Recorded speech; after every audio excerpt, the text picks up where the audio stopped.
Society takes some steps to honor African Americans who served in World War II. Lindsey Jackson spoke with two people today who say the legacy of one man is an essential part of history. He was quite an individual. Charles B. Hall was born in 1920 in Brazil, Indiana. After attending Eastern Illinois University, he became a pilot at the Tuskegee Institute in Alabama. Jeff Kaler, the Clay County historian, says Hall and the other airmen were highly skilled. He enlisted after 3 years of college, and according to the history, in pre-med. So he was an intelligent guy.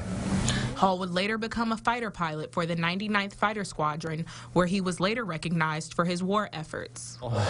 His most famous accomplishment was being the first African-American pilot to shoot down an enemy aircraft during World War II.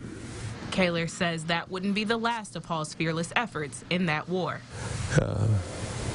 He went on to complete 198 missions and shoot down 3 more after that to get a total of 4 enemy aircraft to his name.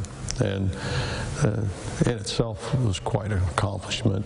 Hall became the first African American to earn the Distinguished Flying Cross Award after returning from the war.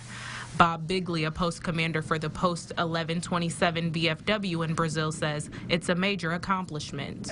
You know, we don't go into war or fight for medals, but when you do get them, it is a great honor to get them, because you know that you're being rewarded for what you have done or what your people that you fly with have done. Bigley says Hall is their hometown hero. But to have him as a